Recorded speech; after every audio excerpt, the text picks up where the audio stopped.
Hi guys, it's Craig here. Welcome back to, why do I do that when I say hi? Welcome back to Homebrew Wednesday again. I forget the number, it doesn't matter. But I got a lot to talk about today, so please sit back, grab yourself a beer, or if you want to watch this video later on when you have more time, that's fine. I have a lot of things to cover and I have a story to tell. And at the end of the video I want to talk about StarSan again. I just do. Okay, but first, this is a store-bought beer. It's not a bad beer. It's cheap. It's cheap beer.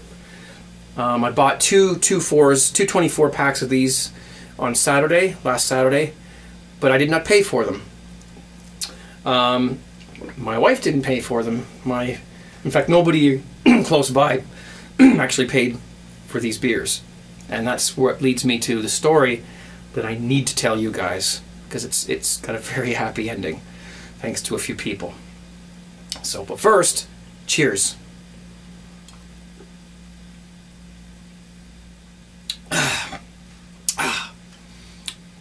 Okay, I'm all set. Now, last Friday, when I was doing my live brewcast on JTV, I was drinking homebrew, and I needed a refill, so I came back here and I took my tap. My tap on my keg is a push-on, pull-off kind of, or pull-on, push-off, or whatever kind of deal. It's supposed to be mounted somewhere, but I don't mount it, I just do it by hand.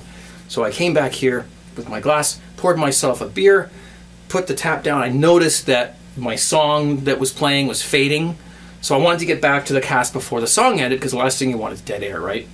So I ran back and I played the next song and whatnot, and 10 minutes later I was taking a Skype call actually, and I heard like a funny gurgling sound coming from over here. The reason why I really called is I was wondering what kind of hops you'd recommend for somebody who likes a beer like you. Who likes a beer like me?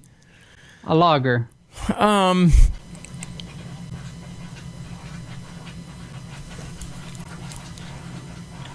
Just hang on one sec. Okay. Hold on, guys. Whoa, hang on.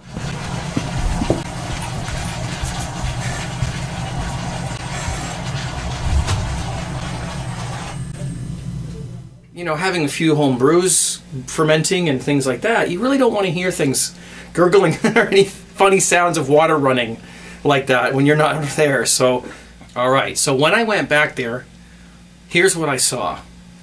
The serving tap from my keg had fallen down onto the floor, and when it fell down, an entire 19 liters of beer emptied out all over the floor here. The entire keg, and as a matter of fact, I had just kegged the beer the night before, and I only drank a couple glasses of it, and the rest of it was now emptied all over the floor. So I went back to my cast, and I was just, well, I was upset because I had no more beer for the night, and that was my beer for the entire week. I do, you know, one batch at a time. I do them sort of back to back, and I don't buy beer because it's way too expensive here where I live, and I'm a little strapped for cash right now. So, you know, when I found out that I lost all my beer for the week, or for the next 2 weeks, I was devastated. I tried to hide it on my cast because I was live, but I couldn't hide it. I was just, you know, and the sympathy came from the audience, from the viewers, and the caller that was talking to me on Skype was totally sympathetic too. He was like, "Oh man, Craig, I'm so sorry. That's terrible. That's terrible." So I grabbed my camera and I brought it back here and I shot the footage that you just saw of the mess that was here. And during my absence, somebody on the chat room on my live broadcast, 65 Tasman, said, "Hey guys, why don't we figure out how to, you know, throw Craig some, you know, some bucks to help him pay for his beer for the next week." So I go back to my computer, and next thing you know, they're asking for my PayPal, and I'm like, no, you're not getting, guys, come on, thanks very much, but you're, you know, that's, you know, I'll figure something out, it's okay, but don't worry about it. But they insisted. They insisted. So, I mean, it's not a private thing. My PayPal is my email address. A few people on there know my email address. So it wasn't long before the email address was posted.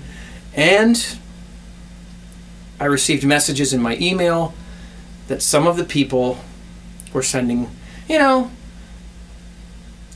I don't know what you call it, donations or little, you know, sums of money, just little, you know, contributions, donations, if you will, I guess if you want to call it that. And I was like, are you guys kidding me? Over a dozen guys on there, and if some of them wanted to, but they didn't have the money. And that, you know, of course, that's fine. That's why I was in the predicament I was in, because I didn't have the money to buy the beer that I was going to have to buy to replace what I just lost. In fact, the entire chat room was so supportive of what had just happened.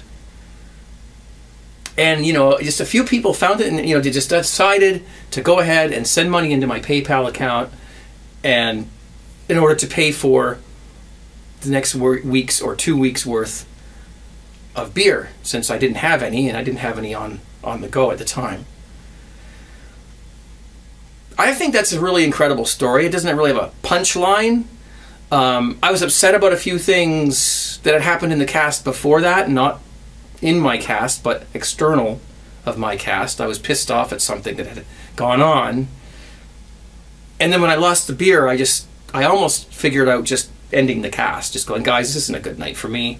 I'm out of here. I'm gone. You know, I can't finish. And it just, the spirit. And it's not the money. I mean, the money's helped. I mean, look, I got beer thanks to that. I mean, I could have pulled it from somewhere. I could have borrowed money from someone, but this is how it happened. But it was the spirit. It was that like selfless, you know, thing that these guys would swallow. Here, got no beer? You can't have no beer. There you go. There's your beer.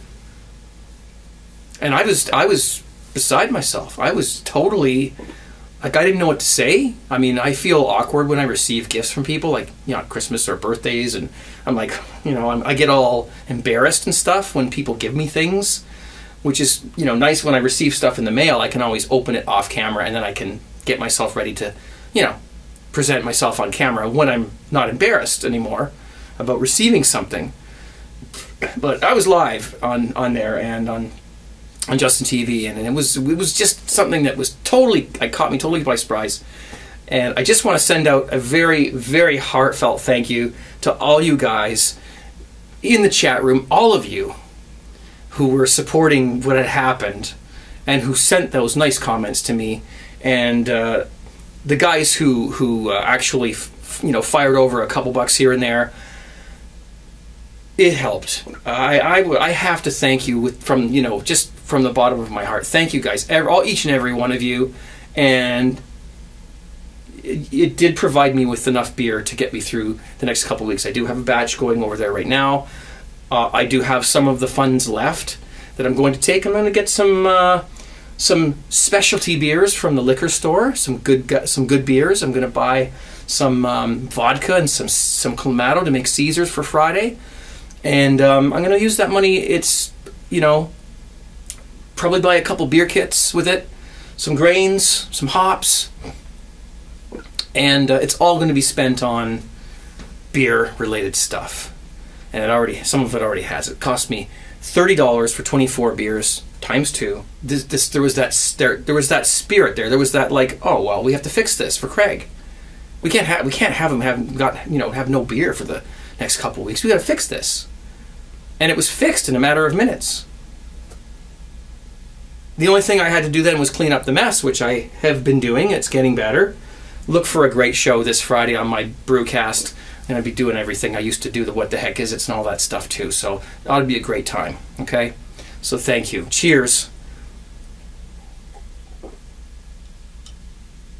Now, I got this hat from New Zealand. From Steve James Barr. And let's take a look at this little insert that I did live on Justin.tv.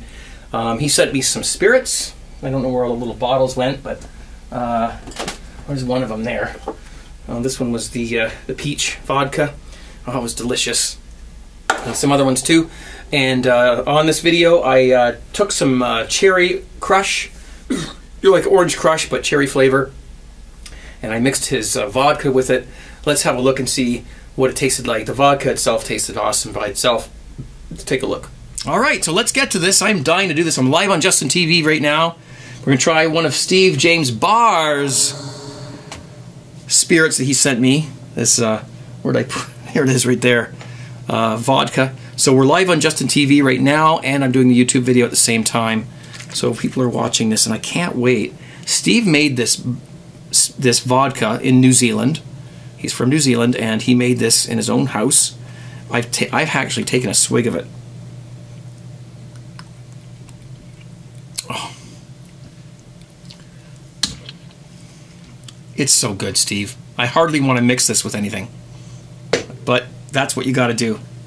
So what I did was I bought some orange crush, cherry. I was going to do cherry Coke, but I don't like Coke. It's got caffeine. So I'm going to do the cherry. We'll just put this in. I got a nice thing of ice in here. And do the whole thing. Steve James Barr's homemade vodka. And we're talking every drop. All right. Let's get this in here.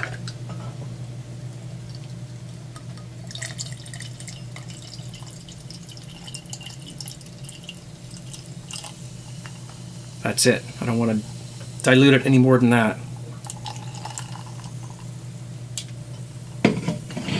Ah, okay. All right. Steve, cheers to you. Thanks for sending me these spirits. He sent me some bourbon and some of his, he just 4 different ones he sent me. It was so good. One of them went down the hatchet one night just like that. It was so good. But he makes great spirits. Cheers, Steve. Let's give this a whirl.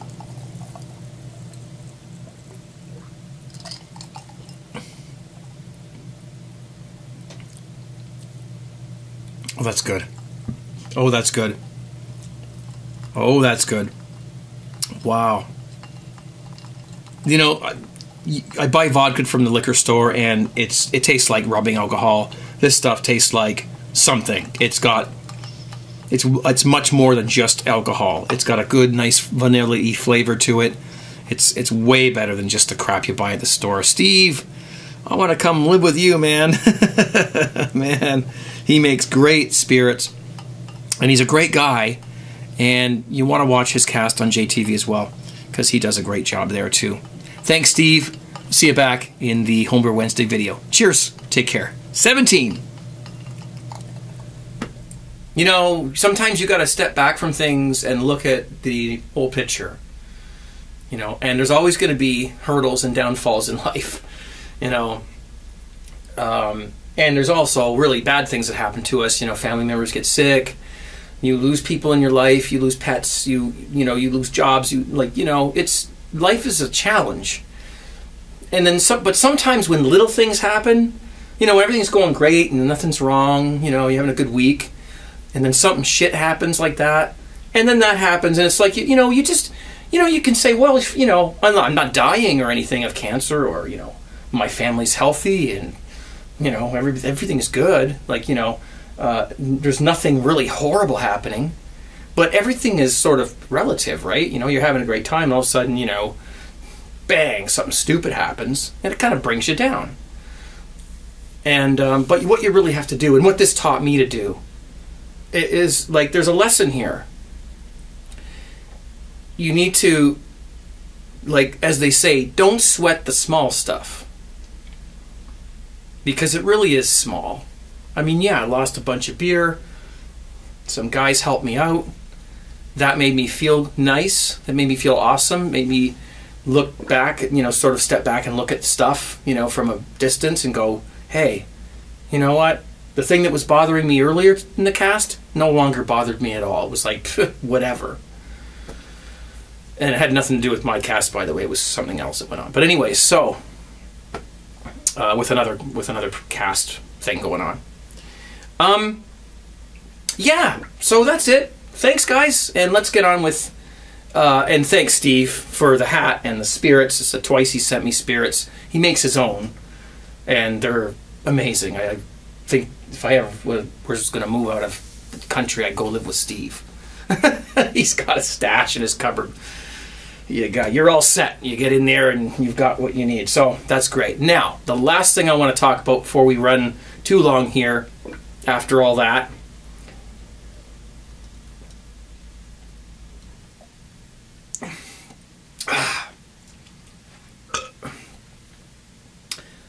StarSan. I watched a video recently. I forget the name of the YouTube guy, but he was kegging. You know, I always watch other people's home brew videos so that I can, you know, get the whole picture from everybody, like, you know. And he was talking about he makes 5 gallons of StarSan and puts it in a carboy, a glass carboy. And he uses it for, you know, weeks and weeks and weeks. And it was cloudy as all hell. And he says, yep, well, you did the test strip thing. Where's that? You know, little test strips you get. Thanks, Immo. Still have a lot left. And it still comes out acidic, so you think, it's still good. Still going to sanitize. It's still effective, even though it's cloudy, you know. In my opinion, this is what I want you guys to comment on down the bottom. This is my question or, you know, response thing for the week. What's your take on that? I mean, the makers of StarSan say that when it goes cloudy, it is no longer effective. However, some of us have done these tests where we fill containers up with StarSan, we wait for it to go cloudy as all hell, and then we do the test strip thing, and it still comes out acidic enough to be effective, according to, you know, the acidity of the StarSan and what it comes out as on here. As long as there's a certain amount of acidity, it's still effective. And we're still getting that acidity even though the StarSan is cloudy. However, I'm told, without getting into, you know, details about who and what, but there's a guy who's a chemist, and he says that StarSan has 2 active ingredients. This is what I've been trying to look up on forums, I've Googled it, I've been trying to, and there's just nobody seems to be clicked into this, so maybe, you know, I'm putting it out there. He says there's 2 active ingredients in StarSan. One of them stays active, and that's the one that gives you the reading, the acidic reading on your test strips when you're testing it. It still comes out red. But the other active ingredient that kills a certain percentage of the bacteria doesn't die under that amount of acidity. It still lives. So you have to have this other active ingredient in there that kills the rest of the bacteria. That the first one doesn't. The one that's tearing that thing red doesn't do the entire job. So you need this other ingredient to finish the job. And that ingredient is the one that stops working when the StarSan goes cloudy. That's what I'm getting from a chemist, a person who knows about all this stuff, through a friend of mine. So with that said, now we have, again, it's back out on the platter, is StarSan effective when it's cloudy? Personally, I throw it. Like I throw it. Like I've got StarSan right here. Let me see if I can find a, look at, I don't even care if it's clean. Look, it's sitting in a bin. See, look, that's just a little glass of it, and look at how cloudy that is. I won't use this. Okay, smells fine, but I won't use that. I throw that out when I'm about to make a batch of beer, or when I'm about to keg or something like that, and I make a new batch because I don't want to chance it. So again, putting it out there. What do you guys think? You got the explanation here. Can we please pull together, look this up, do some research? Maybe we should contact the 5-star, you know, company that makes the StarSan, and see what they say about it. Maybe we should get in touch with them and say, you know, the test strips are coming out all right. What's the deal? What's the thing here? Why? How come you're saying, you know, it doesn't work when it's cloudy? Okay, so I think that's it for me. I hope this video wasn't too long. I tried to go through things as quick as I could, but I felt it was important to cover all that stuff this week. And just one more thing too. I know that I've been doing a lot of beer tasting videos. Some people don't like them and find them boring and they don't watch them, and that's fine. So what I've decided to do is I've made a little bumper for the beginning of my beer tasting videos, similar to the one I put in the front of my home brewing videos, you know, the down, down, down. Well, I've made a short little bumper for the front of my beer tasting videos so that when you know it's going to be a beer tasting video, and if you don't want to watch it, then you don't have to, because some people don't want to watch them anymore. And I'll put the thumbnail so that you'll know it's a beer tasting video. Because you know what, when I get beer in the mail, they ask me to do it on YouTube, and I want to do that for them and review it live on YouTube. Well, that's not live, but review it on YouTube so that they can see me, you know, tasting it and get my opinion on it, especially if it's homebrew. They really like that. So I have to do it. So when those videos come out, you'll know that it's a tasting video and you don't have to watch it if you don't want to. I hope you do, but just heads up so that you don't waste your time watching videos you don't want to watch. And I think that's it for me. I think I'm out. I'm going to go finish my beer. I got lots of beer over there. I'm going to go get some more. Again, thank you to those who helped. It was a total surprise to me. So, although I shouldn't be surprised, because the type of people that we have in our little group, in our community, it doesn't surprise me that they would do that. But it was not expected. It totally wasn't. But anyways, thanks for watching. Hope this wasn't too long for you. Other homebrew videos are coming up. The all grain thing's coming up. You know, I'm running out of things to do. I don't have, from week to week, I don't have a lot of stuff to put up. I mean, what do you want to watch me do? I mean, I don't know, you know. So I'm working on it and trying to get other content up there. The Homebrew Wednesday things help because they keep you and I in touch with each other so that you know what's going on. But I'm rambling. I don't know how many ways I can make a beer video, a homebrew video. I mean, other than the all grain one, which is coming up really soon. After that, well, we'll just have to get innovative, I guess, and start doing some new things on CraigTube. Things I've never done before. That's coming up as well. So in the next few months, you're going to see lots of new things. Now, that's a promise. Now I have to live by it, and I have to perform and give you guys what I promised. So there you go. There you go. Cheers. Thanks for watching. Take care. 17. 17. Because that's a big thing right now. Thanks to Maniac. It means cheers and bottoms up. And that's what that means. And it ain't getting old. It's getting big. Take care, guys. Bye.